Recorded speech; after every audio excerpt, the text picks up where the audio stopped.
What's going on, guys? I just wanted to make a brief video about the job position as a garage assistant for the United States Postal Services after my personal experience applying for this position. This is my little postal hat. I've had it for many years, so it's definitely worn, so please excuse the appearance, but it's one of my favorite hats. I got it from a website. I don't know if they're still selling this hat anymore, but anyway, let's get into it. So I came across a position to be a garage assistant with the post office when I was browsing around on their website. For those of you who do not know, garage assistant, it's pretty much an entry-level position with the post office that can lead to becoming a vehicle maintenance technician, an auto mechanic for the post office. It's a great position if you don't really know a lot about cars, but you're looking for an opportunity to get familiar with auto maintenance. And it's super easy. According to the job description that was online, you pretty much just change the oil, change tires, do some vehicle recovery, sweep and mop the shop, and just keep the areas clean. The hours are there's like different shifts of hours that you may work. I think the one that I applied for, I was told that I would be expected to work from 3 p.m. to 11 p.m. So I think that's like third shift or like evening shift, but morning shift, it can be 6 a.m. to 3 p.m. Either way is fine. And you have federal holidays off, you have weekend holidays off, and depending on the time of the year and funding within the budgeting, you may even get to have some overtime. So this is a really, really good job. If you go online, I think there's a subreddit group for USPS. A lot of people speak very highly of this job. It is a highly coveted, sought after position, and postings of this job availability are very rare and very scarce.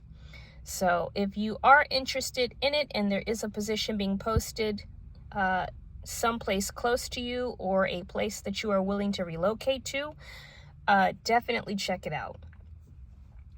Now, this is a public sector job, so it takes time applying and getting or having to go through the hiring process. I think a lot of people said that, when you're applying for a job with the post office, depending on the position, it can take anywhere from 3 to 6 months to get an offering letter. But for me, I found it to be relatively quick.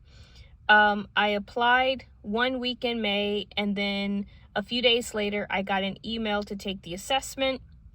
After that, I took the test, and then you find out as soon as you're done with the test whether or not you passed. I got an email asking for my driver's license number to do my vehicle background check. And then after that, I got an email from the plant manager about scheduling a day and a time to do the interview. So this all took place like within weekly intervals. Now, let me tell you about the assessment, okay? You have to take like a 945/955 test assessment. And I'm going to tell you right now, the questions that they ask are ASE type questions for auto technicians. And if you don't know what an ASE test is, I'll post a link in the description below that talks about, well, it'll give you some practice questions that you can expect.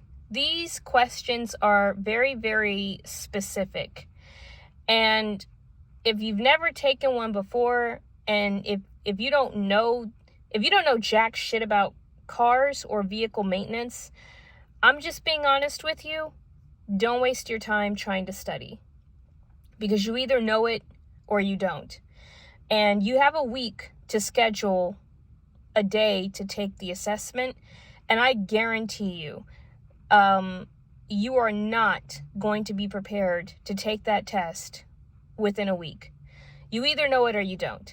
I have, very basic, lazy / casual mechanic knowledge about cars.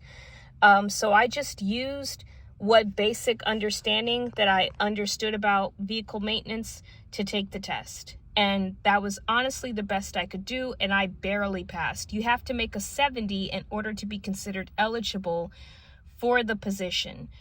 I made a 73. I also had veteran points, so I think that might have gave me like a 10-point increase to 83.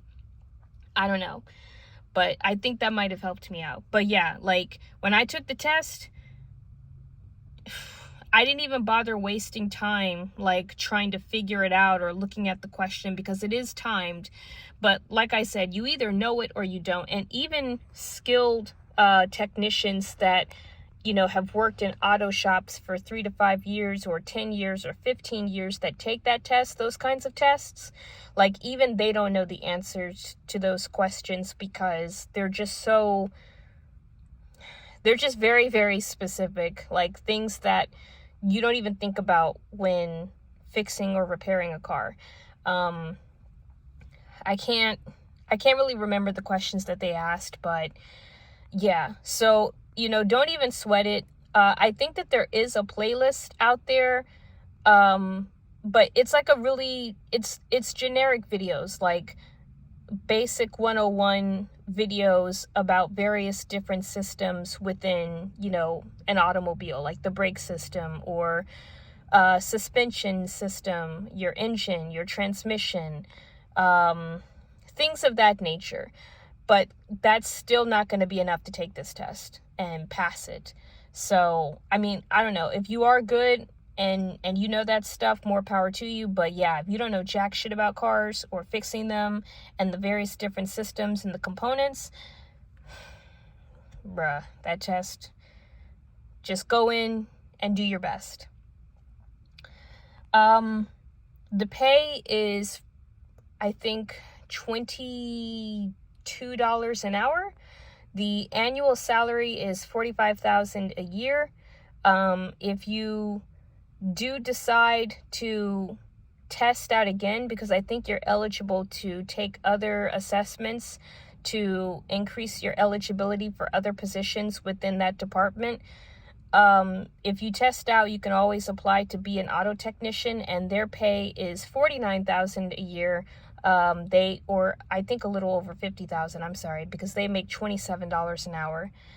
But it's a really cool position. And I just wanted to share some of my insight in regards to this position, because when I was trying to find out information on YouTube and TikTok, they didn't really have a lot of videos out there talking about it and the process and things that you can expect. If you guys have any questions, feel free to, comment below. I will try to get back to you. I haven't accepted the job yet, and I haven't started. So, I can't answer your questions like from an employee perspective, but in terms of like just sharing my experiences, leading up to interview,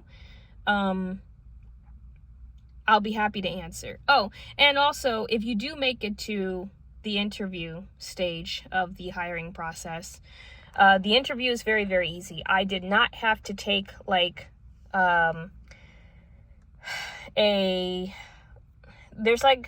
so you take an assessment, and then when you do the interview, they typically will give you on-site testing, like, okay, show us that you know how to change a tire, show us that you know how to change an oil filter and other stuff. Like, I didn't do that at all. I literally just showed up in the room. The guy explained the job to me and the pay and things like that, and he said, all right, cool, I will put down that I recommend you, and that was it. I think the interview lasted 15 minutes. So as long as you're breathing, like, you pretty much have the job once you pass the assessment. So that was really cool because I couldn't find any information about that. I didn't know if we had to demonstrate any skills on the day of the interview, but I didn't have to do that. I don't know if other guys out there might require that from a person applying, but you know, it's an apprenticeship. Like, it's an entry-level job. There's no skills required for the job. So, you know, I don't really know what an interviewing manager would expect from someone applying for an entry-level job. But that's all I wanted to share. I wish you guys well. For those of you out there who come across this video, if you have any insight to share as someone who actually has done this job, please feel free to comment in the comment section below. Take care. Peace out. Hail Satan.